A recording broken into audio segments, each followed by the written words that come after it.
All right. Well, President Trump signed an executive order directing the Department of Justice to prosecute anyone who burns the American flag.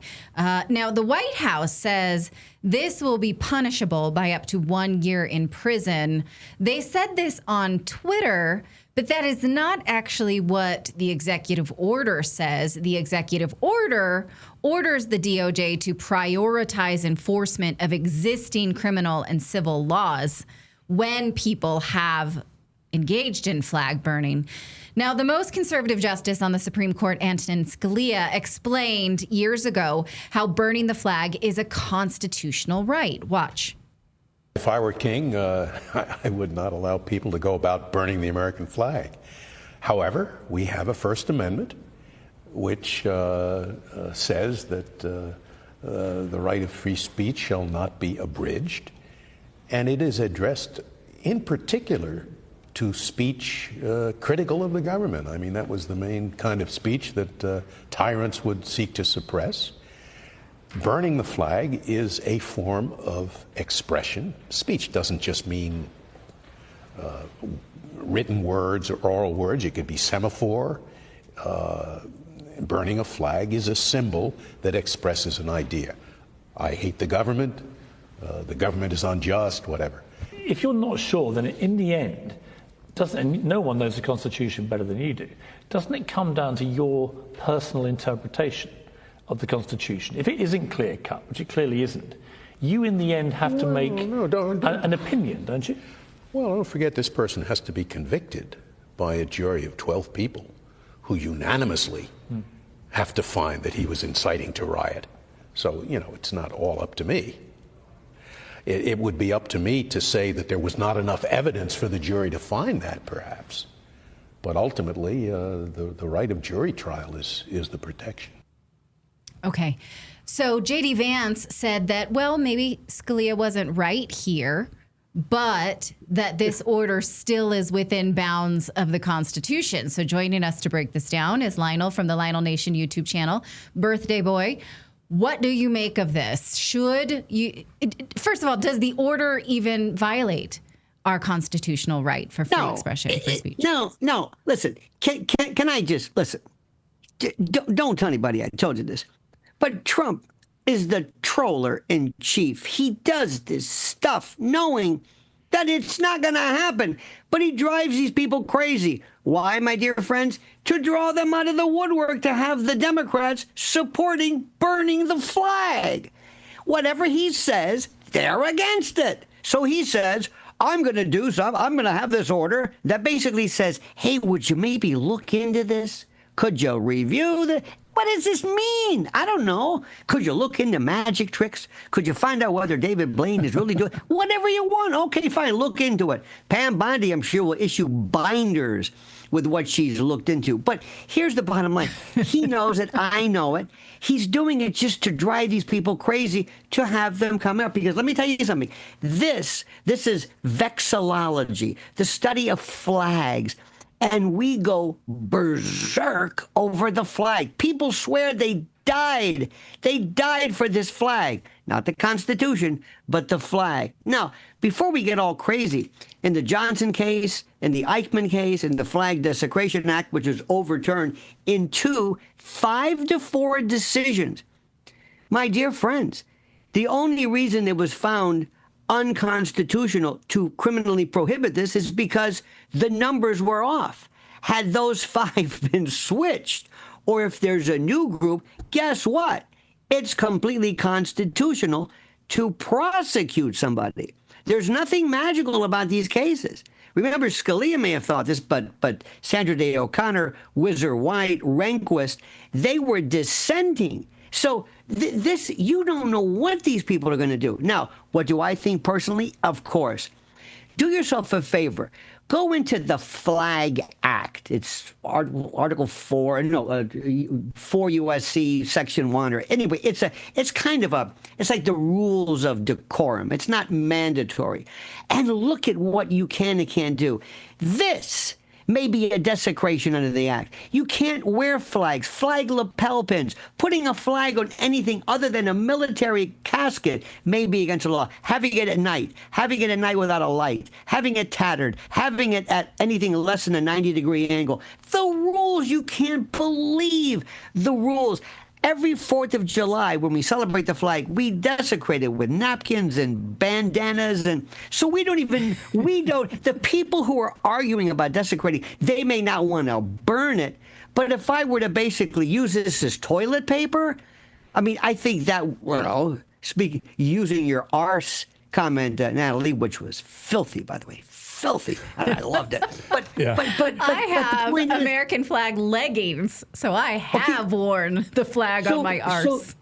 But listen, there is absolutely, positively, to me, this is freedom of speech. This is an expression. It goes without saying. But if 5 justices say, "Oh no, it's not," that's it. And with this crew right here, I think a lot of people really, honestly, intuitively feel that this wonderful, this thing on a pole, that's a cloth, that's a flag, I think people would have no problem with this. I think it's ridiculous. But go back to what Trump is. He's a genius. He comes up with these things. Listen, this is a guy who goes into Washington, D.C., federalizes them. Hell, he's in the same city. He says, bring in murder rates drop to 0. People are clapping. Maureen Dowd is applauding this. What does he make the Democrats do? Basically, argue against law and order. He's a genius. It's hilarious. You saw him all over. I mean, the mayor of Chicago was just on MSNBC this morning arguing against adding additional 5,000 cops to the streets because, you know what, crime is fine. I mean, it's madness. You're right. He is the ultimate troll.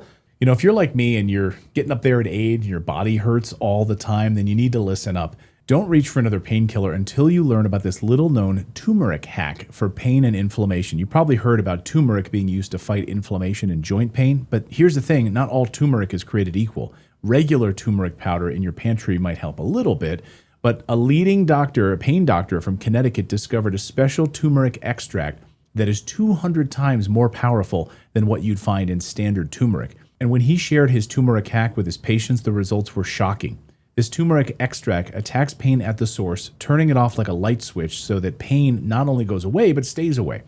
Dr. Josh, who's the brains behind it all, has spent over 20 years helping thousands of Americans finally break free from constant aches and stiffness.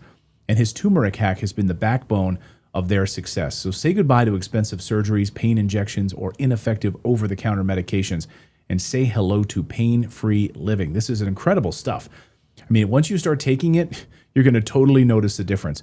But again, you can't just take any old turmeric. So if you want to learn more about Dr. Josh and his turmeric hack and the exact method for how to use it in your daily routine, just go to goldenrevive.com/redacted. That's goldenrevive.com/redacted. The link is right below in the video description. Just click it and start your journey towards a pain-free, healthier life.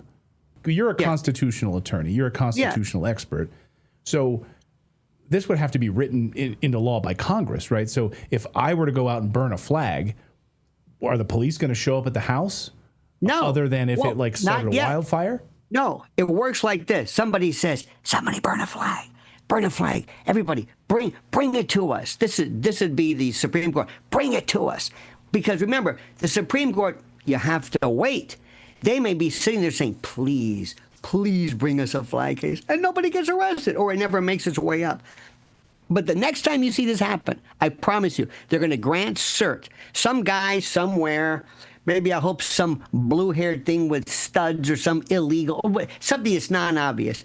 It'll make its way through the courts.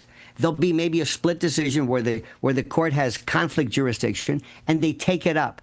And they answer it in the affirmative that we have based upon, and they'll, listen, I can tell you right now, they will give you the history. Alito will probably draft it. And it will be the history of the flag and symbolism and this, and the times are changing. And before you know it, like that, it becomes, again, legal to prosecute, where it's not protected speech. Like that. Guaranteed. There's nothing magical. The Constitution is whatever it says. These folks gave you Dred Scott. They gave you Plessy against Ferguson, separate but equal. Remember, the same Constitution gave you Dred Scott. The same Constitution. Our country gave you the Fugitive Slave Clause. There's nothing magical about it. We go through periods of schizophrenia where we might say, you know what, this is different. It's whatever they say it is. We went from Roe against Wade being absolutely sacrosanct, and then Casey, and then all of a sudden in Dobbs, boom. And the next thing is, remember, I'm telling you this, because I've been pretty good with this stuff. Remember, somebody's going to bring a case involving, there's going to be a case involving sodomy or some particular sex act. And Alito is waiting. Bring this because he's going to show you that there is no substantive due process guarantee regarding sodomy or a particular type of sex act. That's next. And they are waiting for this. Not that there's not that you can't allow that, but that the Constitution will not protect it. Because remember, what this would be saying was the justice would be saying there is no constitutional protection if you were to burn. Now, if you're in a state and you were to allow it, go ahead. If you want to disallow it, go ahead. Leave it up to the states. But if you're asking us whether the federal Constitution prevents somebody from being prosecuted for exhibiting the ignition and the combustion of Old Glory as a form of prostitution, of a protest, then in that particular case, they'll say, no, there is no protection under the federal Constitution. Again, Montana, Colorado, Georgia, do whatever you want, but don't look to us. That's what they said in the Dobbs case regarding abortion. They said, we're not prohibiting abortion. We're not saying you can or can't have it. Just don't look to us. And what they'll do is, it'll be a nice way of saying, and this is where the conservative types love to say this, it's states' rights. We're not making a statement one way or the other. We just don't think the Constitution has any say in allowing, after all, if the state of New York or Colorado wants to prohibit this and prosecute, far be it from us to interfere, wink, wink, that means get them. So remember, the Constitution, the feds aren't saying do it. They're just saying we're not going to intervene. We're not going to do anything to get in the way of it. Go ahead and do it. But personally speaking, it's obscene. Everybody watching, read the flag statute and see how many times you see a flag at night, a bank that leaves it up tattered, or and there's this magical rule that people think apply where you call a Boy Scout to burn a flag if it hits the ground. What are you talking about? This land we live in where if you drop the flag, you've got to burn it, and you got to call a Boy Scout. I don't know where this comes from, but it's this old wives' tale, this mythology. But Trump is a genius, and he's going to remain steadfast, and he's going to, and Fox News is going to go crazy. Can you imagine, what do you think they're going to say? Sean Hannity, who has no room, he has every kind of lapel pin you can imagine. And remember, there's an inverse proportionality between the size of the lapel pin and what they know about the law or history or the Constitution. So the bigger it is, the less they know. They're overcompensating for that, to be sure. Yeah. Lionel, great to see you. And multiple countries, and when you see multiple countries, be on the lookout. Ukrainian, look up any other combination of U.S., be on the lookout. Run. They're putting you they're putting you on notice. Sellout is what they say. Exactly. Okay. Well, one more time, I want to wish you a very happy birthday, and thank you for joining us. Thank you very much, and to you in advance. Thank you.